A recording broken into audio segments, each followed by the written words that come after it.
사도행전 9장 31절 한 절 말씀 보도록 하겠습니다. 다 같이 봉독합니다.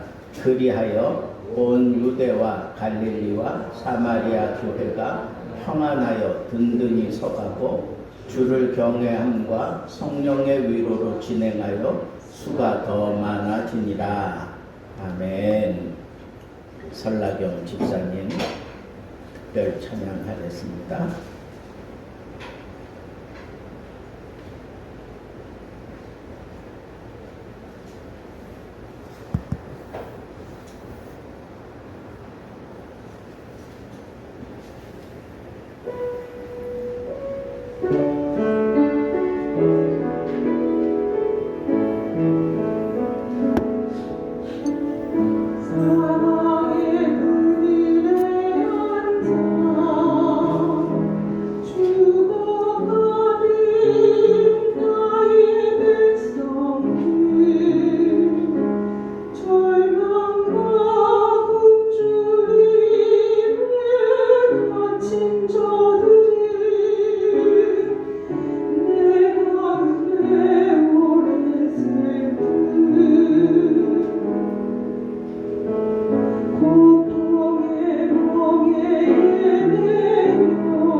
아멘.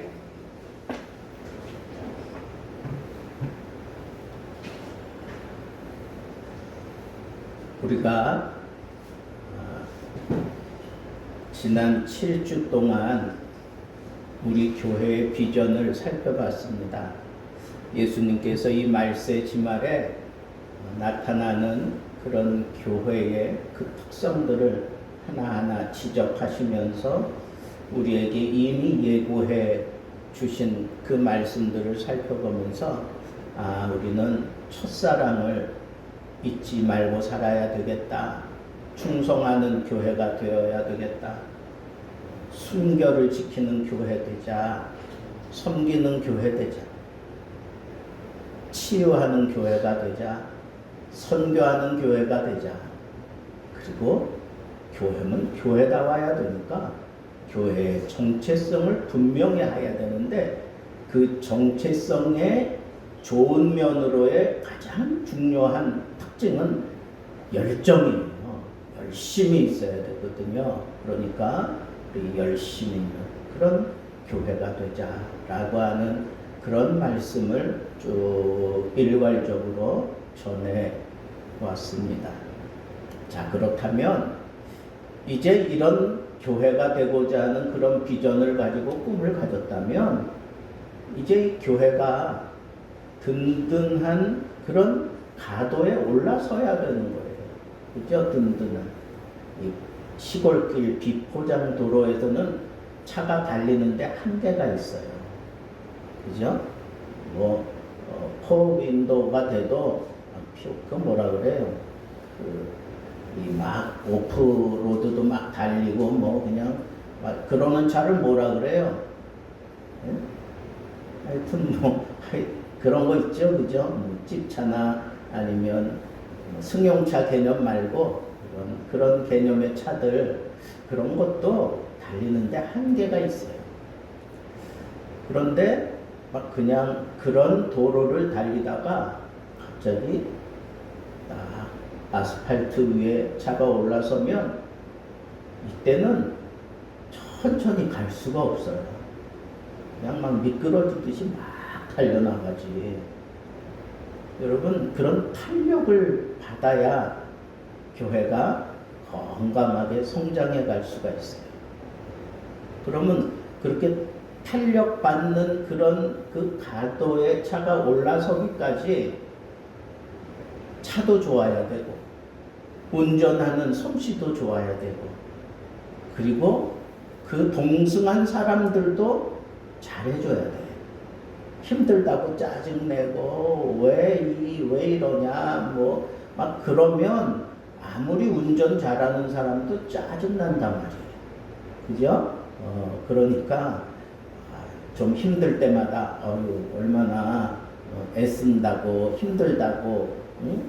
한마디 해주고 참 멋있어 보인다고 난 그걸 몰랐는데 이 비포장 도로에서 그 돌리는 팔뚝이 아주 힘이 좋으네 뭐 그런 식으로 그렇게 위로해주고 뭐 격려해주고 막 이러면 더 신나가지고 안전하게 잘 이끌어갈 수 있고 잘 리드해 갈 수 있어요. 그러니까 이런 여러 가지 문제들이 복합적으로 어우러지고 난 이후에 딱 아스팔트 위에 고속도로에 딱 올라서면 그때부터는요 차가 미끄러지듯이 쫙 나가는 교회가 든든히 서가고 성장하는 것도 똑같은 원리예요. 그걸 오늘 우리가 읽은 본문 속에 다 담아내고 있는 것을 우리는 볼 수 있어요.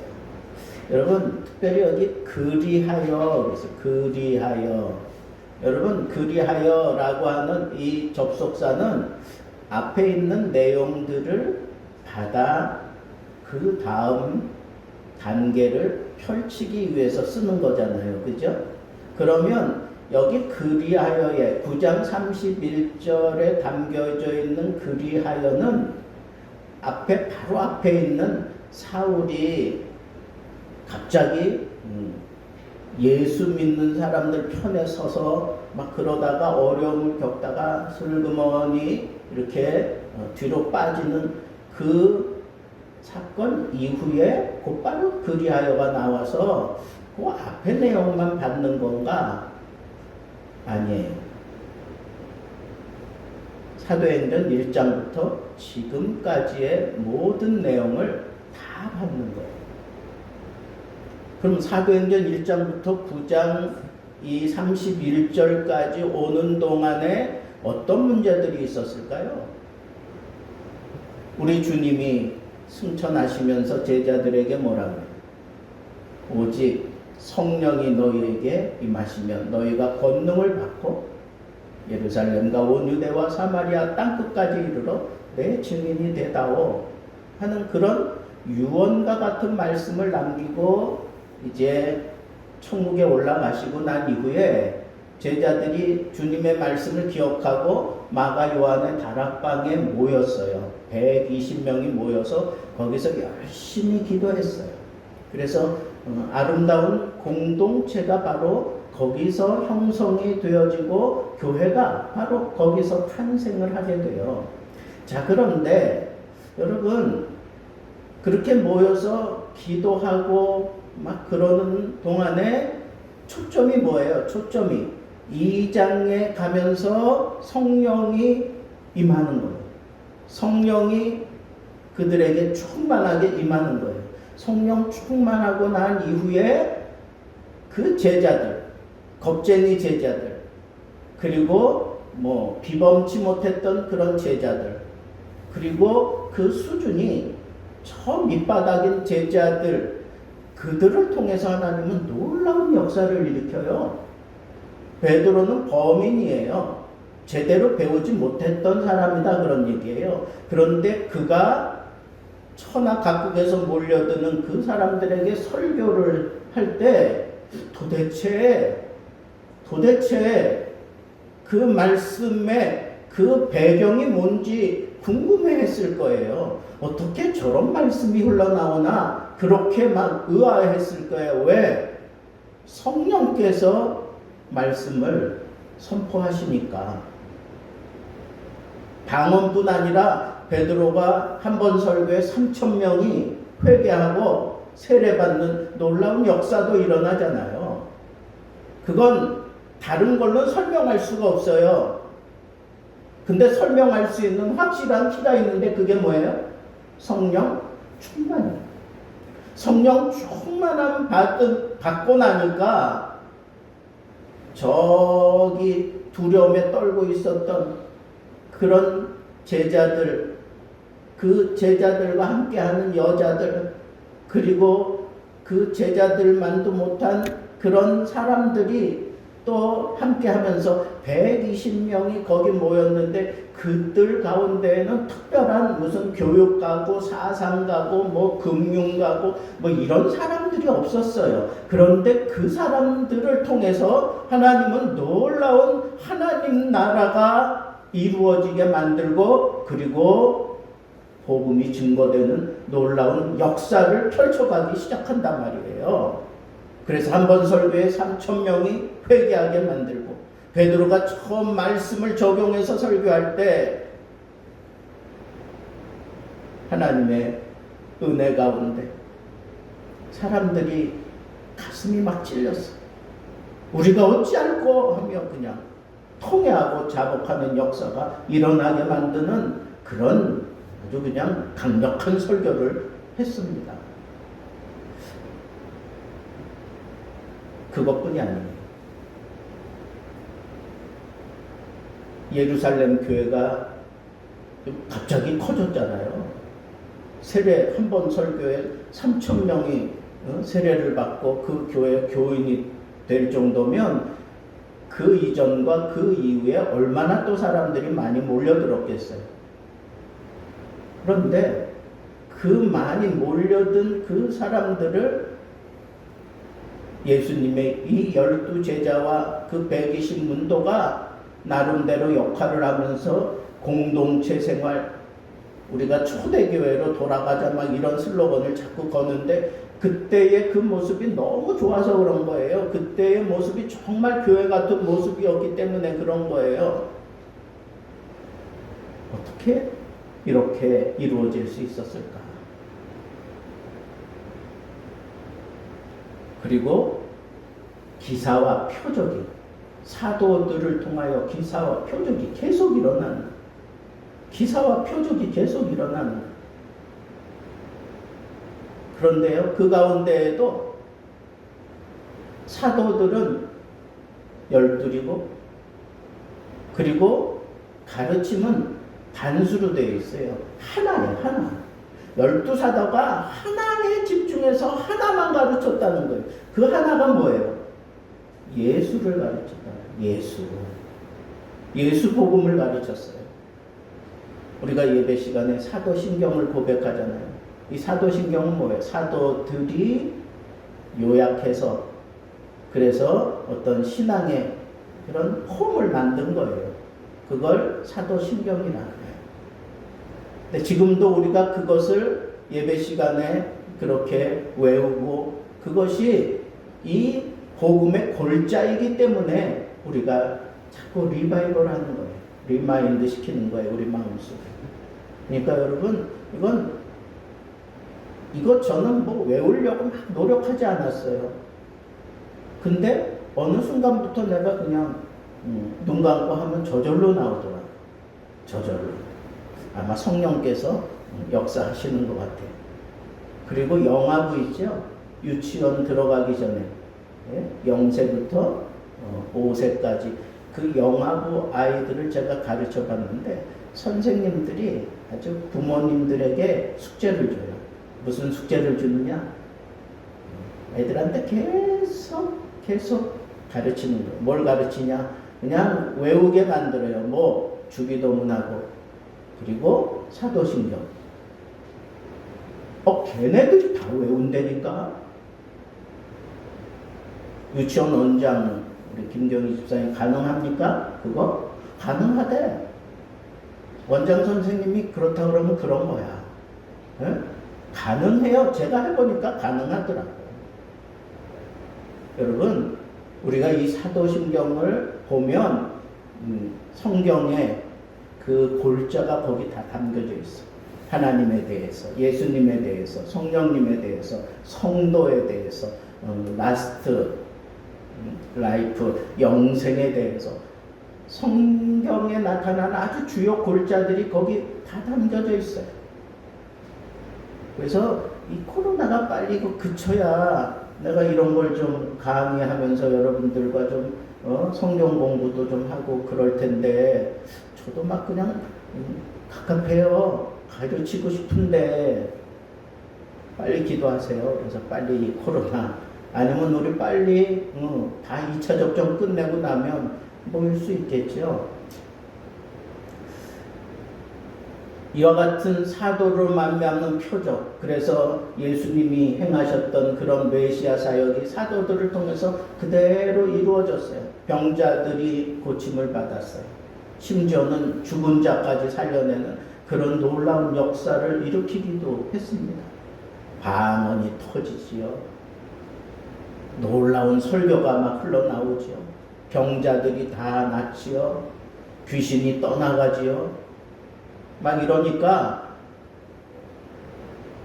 그 유대교인들하고 그리고 사내들인 공회가 아주 그냥 바짝 긴장한 거예요. 그래서 핍박하기 시작해요. 그런데 거기에 설상가상으로 로마까지 합세를 해요. 로마까지 합세해가지고 로마가 그 악한 왕 10대 왕이 있는데 그 10대 박해라 그래요. 이 기독교인들을 지속적으로 박해하던 그런 로마의 10대 왕이 있는데 그 세월을 이 기독교가 버팅기게 됩니다. 순교한단 말이에요. 순교해요.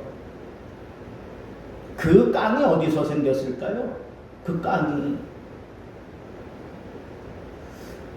또 여러분 이렇게 순교도 하고 그리고 사도들로 말미암아 표적이 나타나고 투옥 당했다가 다시 풀려나기도 하고 그러면서 계속해서 이 사도행전에서 밝히고 싶어 하는 게 뭐예요?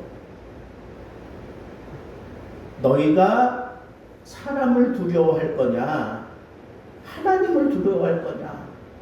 옥에서 풀려나온 사람이 그렇게 얘기하는 거예요. 나갈 때 뭐라 그랬냐면 다시는 이 이름으로 전하지도 말아라. 그 얘기는 뭐예요? 전하면 지금처럼 이렇게 곱게 내보내지 않겠다는 거예요. 죽이겠다는 거예요.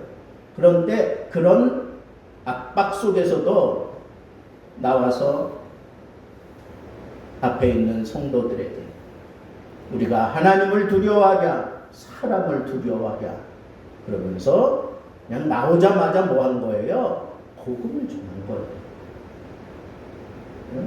이런 깡이 어디서 생겨났을까요? 성령 충만한 또 하나는 말씀에 대한 확고한 믿음이 생긴 거예요. 말씀에 대한 확고한 믿음.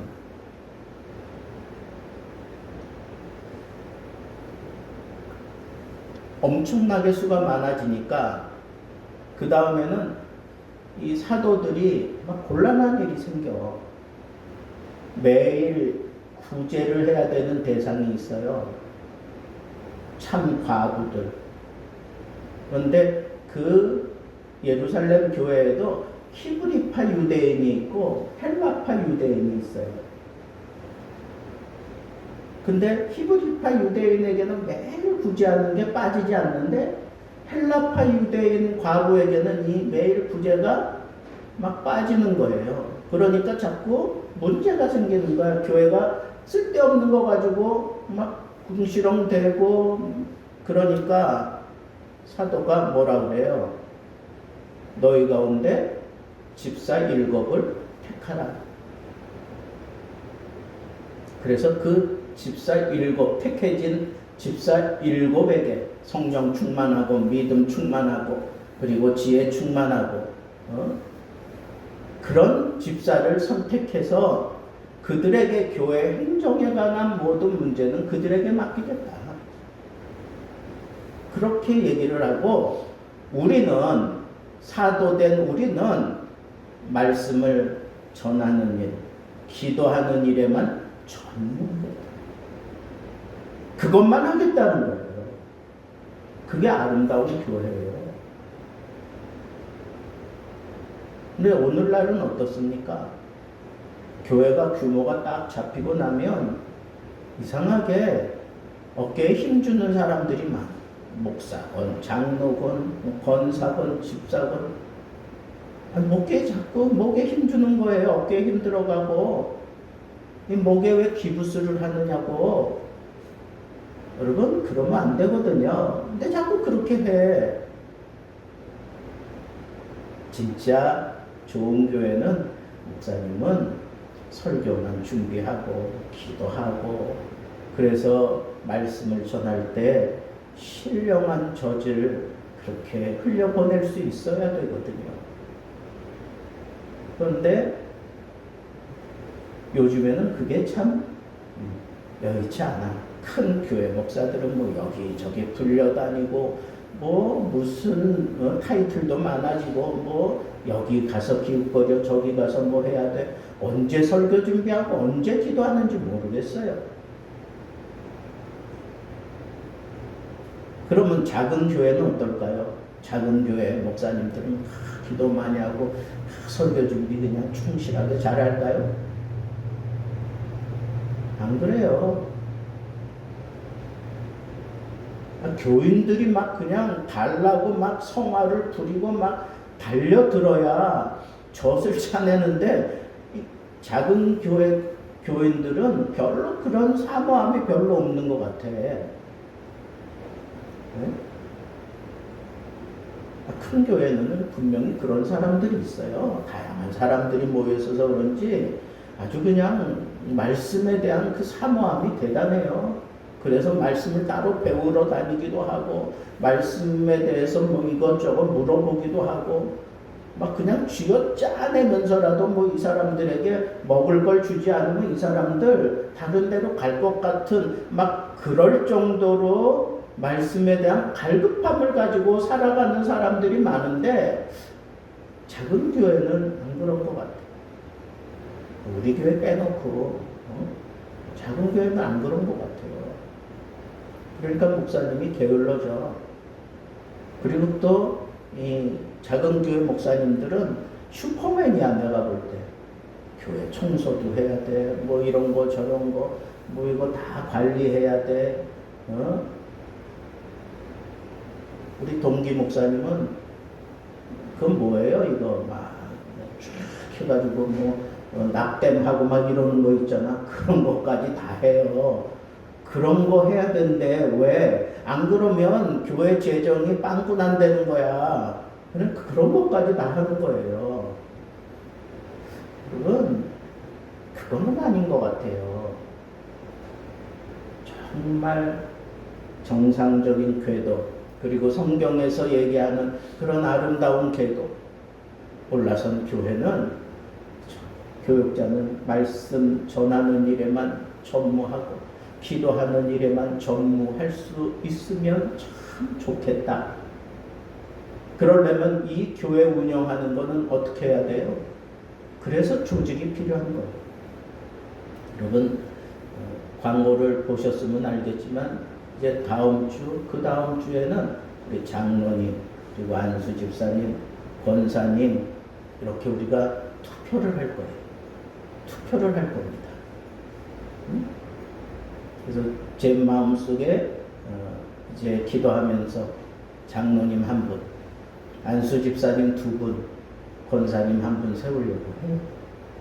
여러분, 기도하면서 우리 교회가 이제 든든히 올라서고, 그리고 오늘 말씀처럼 성령의 위로로 진행하여 수가 더 많아지는 부흥의 역사를 일으키려면 이 그릇이 준비돼야 된다. 그릇이. 그 그릇이 뭐예요? 교회가 이렇게 정상적으로 이제 합법한 절차를 거쳐서 이렇게 조직을 이루는 거예요. 저는 이게 강렬하게 제 마음속에 파고들었어요. 아, 내가 왜 개척을 해놓고 이렇게 놀라운 그런 부흥을 이뤄가지 못했을까? 그래서 제가 어저께는요, 하나하나 우리 세 가족으로 들어온 사람들 그 카드를 하나하나 넘기면서 제가 봤어요. 그랬더니 60 몇 명이 우리 교회를 거쳐서 나갔어요. 만약에 이 사람들이 다 있었으면 아마 그 사람들을 통해서 뭔가 빨리 더 조직을 짜고, 그리고 뭔가를 할 수 있도록 그릇을 만들고, 하나님이 뭔가 우리를 통해서 할 수 있는 그런 조직을 개편을 하고 뭘 했을 거예요. 그런데 왜 이렇게 부흥하는데 문제가 생겼나? 조직이 안 돼 있으니까 그릇이 없는 거야. 담을 그릇이. 지금은 목사가 뭐 교회를 다 끌고 가는 그런 시대 아닙니다. 그게 건강한 교회가 아니에요. 유명한 목사, 그 목사 설교 들으려고 사람들 몰려 들어가지고, 난 그런 사람들은 교회 생활을 제대로 하는 거 맞나 하는 그런 의심이 들어요. 설교가 교회의 전부입니까? 설교는 별거 아니에요. 예배 가운데 이 설교는 별거 아니에요. 이 말씀을 우리가 습득하는 통로는 설교를 통해서만 하는 게 아니에요. 설교보다 더 아주 강력하게 파고드는 건 성경 공부하는 거예요. 그렇지 않습니까? 성경 공부하고 성경을 내가 읽고, 그리고 내 삶 속에서 깨달아진 걸 가지고 와서 서로 나누면서, 그러면서 더 강력한 도전을 받을 수 있는데, 지금 코로나 때문에 그것도 지금 못하고 있고, 여러분, 설교자가 그 교회 전체를 끌고 간다? 그러면 설교자 망가지면, 설교자 갑자기 하나님이 데려가시면 그 교회 무너지겠네, 우르르? 여러분, 아니에요. 조직이 그래서 필요한 거예요. 제가 아주 강력하게 깨달았어요. 우리 교회가 수는 많지 않지만 그래도 조직할 수 있는 그런 여건은 갖췄으니까 이번에 이렇게 조직을 해야 되겠다. 여러분, 그리하여 그거 가운데 분명히 예루살렘 교회가 아주 강력한 힘을 발휘하면서 수적으로 많아지고 강력한 교회로 올라서기까지 그 단계가 있었단 말이에요. 조직하는 단계가. 미련하니까, 미리미리 준비하지 못하니까 그런 사건들이 벌어지고 난 다음에야 어쩔 수 없이 그렇게 하고, 정말 중요한 건 뭐예요?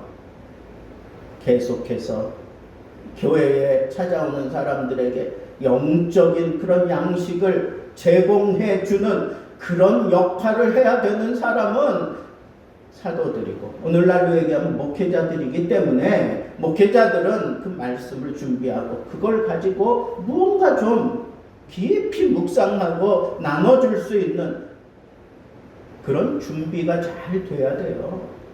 그럴 때 그 교회를 통해서 하나님이 역사하신다고요. 역사하셔요.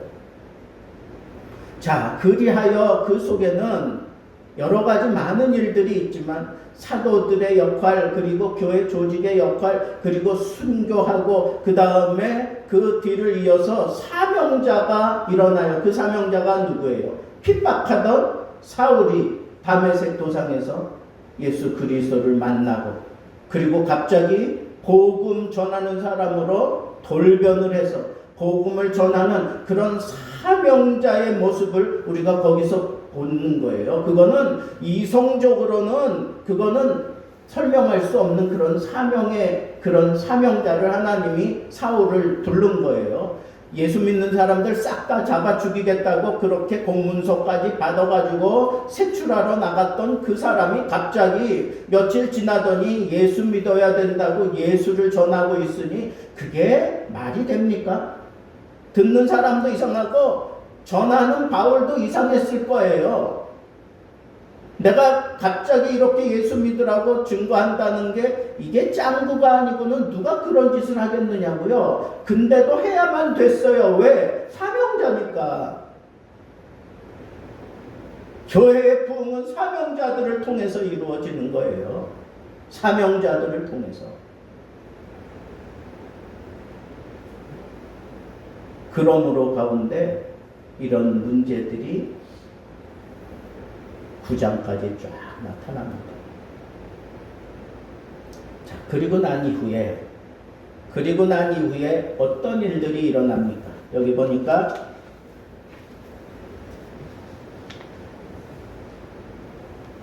정말 하나님이 이 교회를 든든히 세우고 그리고 부흥시키는 데 있어서 가장 중요한 원리 세 가지를 말씀드리는데, 첫째는 하나님의 열심이에요.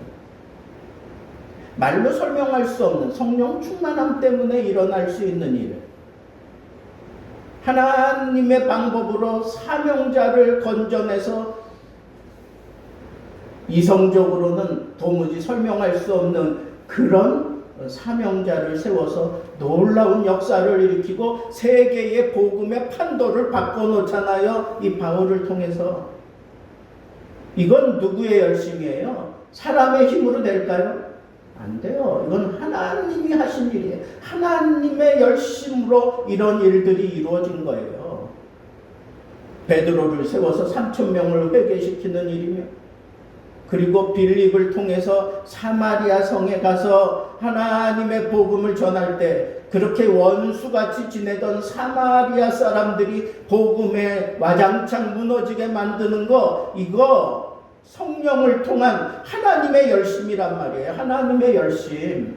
하나님이 그렇게 약속했으니까 성령이 너희에게 임하시면 너희가 권능을 받고 예루살렘과 온 유대와 사마리아와 그랬으니까 사마리아도 하나님의 언약 가운데 있으니까 빌립이 그 말씀 하나 붙들고 사마리아의 성에 들어가서 원수같이 여기는, 당장 돌을 집어 던지려고 하는 그런 사마리아 사람들에게 가서 당당하게 복음을 전하는데, 이 복음이 그야말로 갑자기 그냥 확 뒤집어지게 만들었어요. 그러니까 사마리아 사람들도 깜짝 놀랐고 예루살렘에서도 이게 도대체 무슨 일이냐, 이런 일이 있을 수 있겠느냐 그러면서 감시자가 나왔다니까 베드로와 요한이 감시하러 갔어요. 이게 정말 그런 일이 일어난 건가? 이런 일은 있을 수가 없는데, 그러면서 보냄을 받아가지고 그 사마리아 사람들을 가서 판단한 거예요. 그리고는 이건 성령이 하신 일이니 우리가 뭐라고 할 수 없다. 이건 분명히 성령께서 하신 일이다. 그러면서 돌아오는 길에 여러 고을을 들려서 성령을 증거하고 복음을 증거하는 그런 놀라운 역사를 일으켰어요. 어떻게 이런 일들이 일어날 수 있느냐고요. 그건 하나님이 그렇게 오묘하게 역사하신 거예요. 여러분 한번 생각해 보세요. 하나님이 뭐가 아쉽다고 그렇게 삿대질 해대는 유대인들을 굴복시키고, 그리고 사마리아 사람들 너희가 믿는 하나님 우리가 믿는 하나님 달라 그러면서 그렇게 반목하던 그 사마리아 사람들 뭐가 이쁘다고 그렇게 확 뒤집어 놓느냐고요. 이건 하나님의 열심으로 밖에는 설명할 길이 없어요. 여러분, 진정한 교회의 부흥, 기대한다면 하나님의 열심을 구하세요. 하나님의 열심. 내 힘으로 하려고 들면 힘들고 어려워요. 어느 정도 될 수도 있겠지요. 그러나 정말 하나님이 기대하는 그런 교회로 발돋움하고 그리고 짜여져 있는 그 교회에 하나님이 물붓듯이 부흥의 역사를 일으킬 수 있는 그런 꿈을 꾼다면 여러분 제일 먼저 하나님의 열심을 구합니다. 기도해야 돼요. 하나님이 하셔야 합니다. 내 재능으로 하지 말게 하세요. 내 돈으로 하지 말게 하세요. 내 어떤 배경으로 하지 말게 하세요. 하나님이 직접 하셔야 합니다. 복음은 하나님의 일이니 하나님이 하셔야 합니다. 여러분 1장부터 9장까지의 그 역사를 보세요. 하나님이 하셨어요. 열정적으로 하나님이 하셨어요. 그 짧은 기간 안에 이렇게 예루살렘 교회가 방대해지고 그리고 이렇게 든든하게 서가게 만들고 이런 일들은 하나님이 아니고는 될 수가 없어요. 그러니까 우리도 정말 든든히 서가는 교회 되기 원한다면 하나님이 하세요. 내가 하려고 들지 마세요. 하나님이 나를 좀 붙들고 나를 변화시키고 내 마음에 감동을 주시고 나를 좀 뒤집어서라도 하나님이 하세요. 하나님이. 이렇게 기도해야 그게 맞는 기도예요. 하나님, 나의 똑똑함을 사용해 주세요. 나의 이 돈 많음을 사용해 주세요. 나의 이 미모를 사용해 주세요. 여러분, 착각하면 안 돼요. 든든히 서가는 교회는 하나님의 열심으로 이루어진 교회입니다. 두 번째는 오늘 말씀을 여러분 잘 보시면 하나님이 그렇게 열심을 내시되 하나님이 특별한 사람들을 세우고 쓰신다는 것. 유대인들에게 강력한 회개의 메시지 전했던 사람은 베드로예요. 베드로의 그 메시지를 듣고 천하 각국에서 몰려들었던 사람들이 그러면 우리가 어찌해야 되겠는가? What shall we do? 우리가 도대체 어떻게 해야 되는 건가? 그러면서 막 가슴 아파하고 발을 동동 굴리면서 뒤집어질 수 있었던 것은 베드로라고 하는 사람을 하나님이 쓰셨기 때문에 그래요. 베드로라고 하는 사람을. 사마리아를 뒤집어 놓을 때 빌립을 쓰셨어요. 빌립이 어떤 면을 보셨을까요? 순종하는 면을 보셨어요. 순종하는 면을 보신 거예요. 그래서 핍박으로 인해서 예루살렘에 있던 이 제자들이 다 뿔뿔이 흩어질 때 감히 사마리아로 들어가서 복음을 전한다? 이건 정말 어려운 일인데 그러나 그 마음에 성령께서 역사하시는 그 뜨거운 중심을 꺾을 수가 없어서 빌립은 순종했어요. 그래서 뒤집어 놨어요. 그것뿐입니까? 빌립이 사마리아에만 완전히 뒤집어 놨으니까 여기는 내 세상이다 라고 생각도 거기서 뭐 의시되지 않았어요. 성령께서 그렇게 놔두지도 않았어요. 갑자기 빌립을 향하여 야, 너 저 광야로 가 그러면서 그냥 끌고 갔어. 아마 하늘 열차를 태워가지고 갔는지도 모르겠어요. 성경에 그냥 갑자기 순식간에 호련히 뭐 이런 표현을 한 거 보면 축지법을 써서 갔든지 어땠는지 모르지만 하여튼 갔어요. 광야, 가사라고 하는 광야까지 가서 보니까 저쪽에서 마차가 오는데 익숙한 말씀이 들려오는 거예요. 그가 찔림은 우리의 허물을 인하며 이런 말씀들이 들려오는 거예요. 그러니까 하나님이 성령께서 나를 이것 때문에 부르셨구나 라고 하는 깨달음을 얻고 네가 읽는 거 뭔지 아니? 나를 가르치는 사람이 없는데 내가 어떻게 알아? 그러면서 마차로 끌어들였어요. 그리고 거기서부터 그가 읽었던 그 말씀을 가지고 예수가 그리스도다 증거했어요. 그랬더니 이 내무부 장관쯤 되는 이 사람이 가다가 물 있는 곳을 만나서 내가 주저할 게 뭐 있느냐, 나에게 세례 베풀라. 그래가지고 세례를 베풀었어요. 그 사람이 가서 아프리카의 복음의 문을 활짝 열어놓은 거 아니겠어요?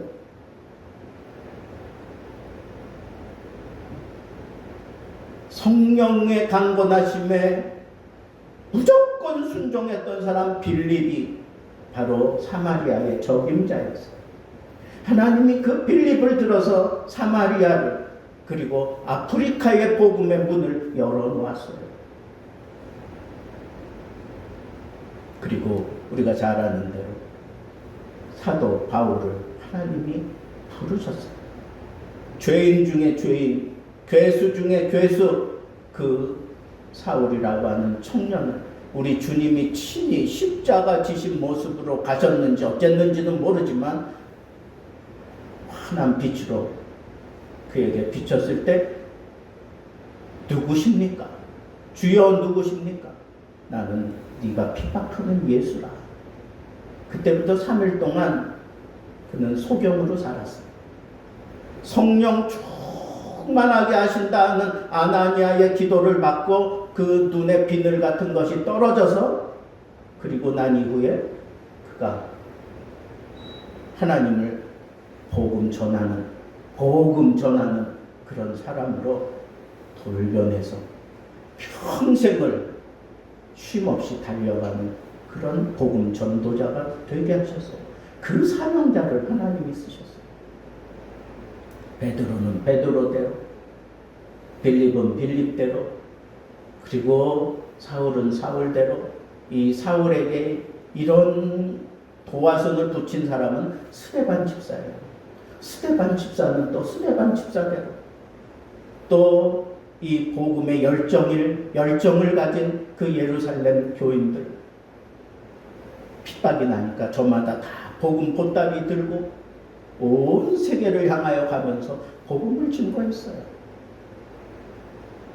하나님은 교회를 든든히 세워갈 때 그냥 그 교회 건물 그 안에 바글바글 모이는 것만이 그게 교회의 든든함이 아니라 거시적인 안목에서 예수 믿는 사람들이 복음을 가슴에 담고 복음의 불모지에 찾아가고 복음의 삐딱선을 타고 있는 그런 사람들에게 찾아가서 이 복음 증거하는 그런 역사를 일으키면서 이 교회를 든든하게 세워갔다고 성경은 얘기하고 있어요. 흩어질 때 든든해지는 교회의 비밀을 여러분 깨달아야 돼요. 이럴 때 중요한 게 뭐예요? 사명자가 필요해요. 일꾼이 필요해요. 사도가 필요하고, 그리고 집사가 필요했고, 그리고 복음 보따리 들고 갔던 디아스포라들이 필요했단 말이에요. 여러분, 복음의 열정을 가진 사람들을 하나님이 붙들고 사용하시면서 교회를 든든하게 세우셨어요. 교회를 든든하게. 마지막 세 번째는 오늘 말씀 끝부분에 보니까 뭐라 그랬어요? 주를 경외함과 성령의 위로로 진행하여 수가 더 많아졌더라. 여러분, 하나님의 열심, 그리고 목숨을 건 그런 복음 열정 가진 사람들, 그 사람들을 통하여 이 교회가 교회 구실을 바로 감당하는 동안에 그 다음에 폭발적인 그런 부흥의 역사는 여기 보니까 두 가지가 만족해야 돼. 하나는 주를 경외하는 것. 이건 한마디로 얘기하면 예배하는 거라고 생각하면 틀림없어요. 또 하나는 성령의 위로라. 성령의 위로라. 근데 이게 한 쌍으로 돼 있어. 바퀴가 축이 달려가지고 돌아가면서 위에 물체를 옮기는 것처럼 주를 경외함과 성령의 위로가 한 쌍이에요. 이렇게 생각할 수 있어요. 성령의 위로가 있는 곳에는 주를 경외함이 있어요. 주를 경외함이 있는 곳에는 언제나 성령이 거기에 함께 하셔요. 예배가 진정으로 하나님 앞에 경외하는 그런 참다운 예배를 우리가 드린다면 이곳에 지금 성령의 위로가 있다는 거예요.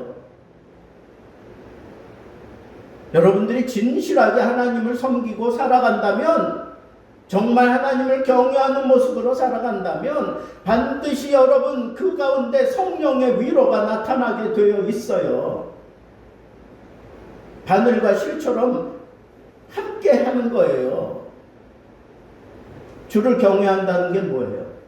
뭐 여러 가지 얘기할 수 있지만 우리가 하나님을 높여드리려고 할 때, 하나님을 하나님으로 바르게 섬기고 인정해 드릴 때, 하나님의 하나님 되심을 내가 증거하고 그걸 나타내려고 발버둥 치고 그걸 좀 알아보려고 하고 막 이럴 때 성령의 위로가 따라온다고요. 성령의 위로가. 그럼 성령의 위로는 뭘까요? 여러분, 우리는 연약해서, 우리는 참 무지해서 하나님을 알고 싶은데, 제대로 알고 싶은데 잘 알 수가 없는 거예요. 하나님의 계명을 우리가 제대로 깨달아 알고 눈을 떠주게 해주십시오. 그리고 내 이 가슴이 상한 심령이 되어서 멸시치 않는 하나님의 그 심정을 내가 제대로 알기 원합니다. 막 발버둥 쳐도 나는 한계가 있어 잘 몰라요. 그걸 깨닫게 하시는 분이 누구예요? 성령의 위로. 성령의 위로는 바로 그거예요. 나를 위로하신다니까. 그래서 하나님을 보게 하셔요. 하나님의 일을 하게 하셔요. 하나님의 역사가 나타나게 하셔요. 복음으로 말미암아 승리하는 그런 삶을 살도록 성령께서 함께 하시는 거, 그거 나를 위로해 주시는 거야. 그게 성령의 위로예요. 뭐 어려워요? 그런데 특별히 여기 수가 더 많아졌더라. 이 부흥의 이 역사를 얘기할 때 주를 경외함과 성령의 위로를 이렇게 얘기하는 거 보니까 부흥을 위해서 우리가 복음을 전할 때 참 어렵잖아요. 어렵죠? 복음 전하는 거 어렵잖아. 나의 연약함, 나의 이 소심한 성격, 그리고 내가 이 복음 전하기에는 저 사람은 더 높은 사람이야, 저 사람은 더 잘난 사람이야, 저 사람은 나보다 가진 게 많은 사람이야, 이런 게 막 비교가 되면 가서 복음 전하기 힘들잖아. 근데 이 내 마음속에 이미 전해야 되겠다고 하는 이런 감동이 있어요. 그걸 내가 사장시키지 아니하고 어떻게 해서든지 전해보려고 하는데 방법을 못 찾겠어요. 그래서 하나님 앞에 막 떼굴떼굴 굴르면서 하나님 앞에 괴로워하고 몸부림치고 발버둥치고 있을 때 성령께서 나에게 그 길을 가르쳐 주셔요. 그리고 용기를 내서 가서 복음을 전했는데 보니까 성령이 앞장서셔서 그 마음을 이미 다 녹여놓으셨어. 내 말 재주 가지고는 그 사람이 꺾어지지 않는 사람인데 그냥 내가 전하는 이 복음, 내가 그냥 경험한 십자가를 그냥 전하는 거예요. 그거 말 떠듬떠듬 거리면서 이 십자가의 감동이 갑자기 내 심령에 막 파고 들어와서 눈물 막 흘리면서 십자가, 이 복음만이 당신을 구원할 수 있습니다. 십자가만이 희망입니다. 십자가만이 생명입니다. 이걸 내가 작은 소리지만 성령의 감동을 입으면서 그렇게 한마디 한마디 증거할 때 그 태산 같았던 그 사람이 갑자기 그냥 펑펑 꺼이꺼이 눈물을 흘리면서 십자가 앞에 무너지게 되는 그런 놀라운 역사가 일어난단 말이에요. 그게 성령의 위로예요. 그게 성령의 위로예요. 바로 이런 관점에서 칼빈이 성령의 위로를 풀었고, 레슬리 B. 풀린이라고 하는 사람은 우리 모든 신자들에게는 은사가 다 주어져 있대요. 내가 예수를 믿고 신자가 됐으면 나에게 은사가 있다는 거예요. 은사가, 성령의 은사가 있다는 거예요. 성령의 은사를 안 받은 사람은 한 사람도 없대요. 그러면서 이 성령의 은사에 대해서 쭉 풀어놓은 이 조그만 소책자가 있어요. 여러분들이 정말 이 교회 부흥을 꿈꾸십니까? 그러면 여러분, 성령의 위로를 통해서 교회가 부흥되는 것을 기대하세요. 그러려면 여러분들이 은사를 써야 돼요. 여러분들에게 있는 은사를 사장시키지 말고 써야 돼요. 나는 섬기는 은사가 있다. 와서 청소하세요. 교회 청소 끝났어요? 밖에 나가서 청소하세요. 나는 좀 말 잘하는 은사가 있다. 그러면 그 말을 통해서 무언가 여러분들이 해보려고 하세요. 하나님이 성령을 통해 위로하신다니까, 되게 하신다니까. 여러분들이 뭔가 가진 게 있어요? 그걸 주를 위해서 좀 써보세요. 어떻게 쓸지 모르지만 일단 써보세요. 성령께서 그 일을 만드시고 반드시 이루어 주시고 결과를 여러분들 손에 쥐어 주실 거예요. 왜? 성령은 위로의 성령이니까. 여러분들이 하고자 하는 그런 일들, 복음적인 그런 일들에 대한 위로를 주시는 성령님이라니까요. 말씀을 맺겠습니다.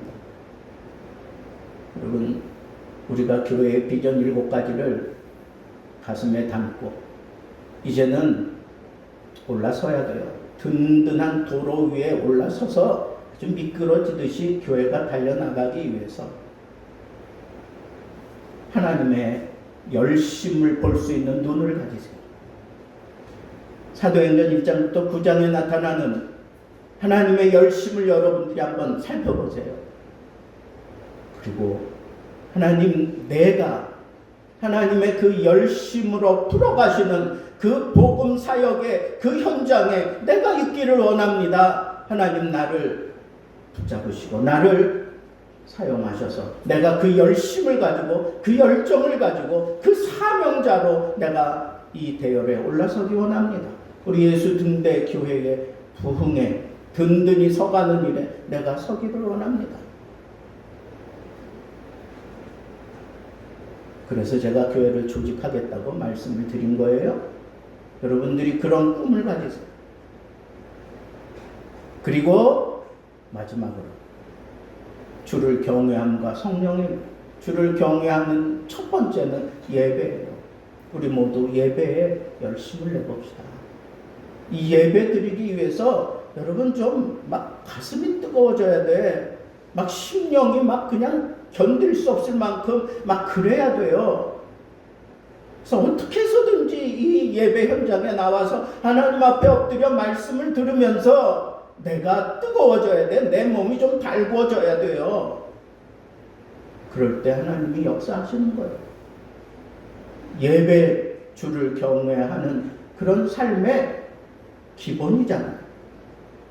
예배의 열정을 가지고 하나님을 경외하는, 하나님으로 하나님 되게 하는 그런 일들을 위해서 여러분들이 막 발버둥 쳐보세요. 이게 수적인 부흥과 관계가 있고 또 이 든든히 서가게 하는 것은 이것은 그냥 수적인 그것뿐 아니라 이건 교화시키는 거예요. 말씀을 통해서 그 사람의 생각을 바꿔놓는 거예요. 뒤집어 놓는 거예요. 그래서 말씀을 연구하고 말씀으로 서로 삶을 나누고 뭐 이런 일들이 빨리 회복돼야 돼요. 빨리 회복돼야 돼요. 성전에서 말씀을 가지고 우리가 이렇게 든든히 설 수 있는 그런 자리에 올라서기 위해서 내 재능을 사용하며 내 이 사명을 하나님 앞에 맡기며 하나님 내 힘으로 안 되는 거 아시죠? 하나님 성령을 통하여 나를 좀 위로해 주십시오. 나를 좀 위로해 주십시오. 그래서 나는 조그만 그릇밖에 되지 않는데 성령을 통하여 위로하실 때에는 세숫대와 같은 태평양 같은 그런 그릇에 담는 하나님의 복을, 하나님의 영광의 결과들을 내 삶 속에서 누릴 수 있도록 우리 예수 교회에, 예수 등대 교회에 하나님께서 부어주시는 그런 놀라운 부흥의 역사가 일어나게 하시옵소서. 이것이 우리의 기도가 되기를 우리 주님의 이름으로 축복합니다.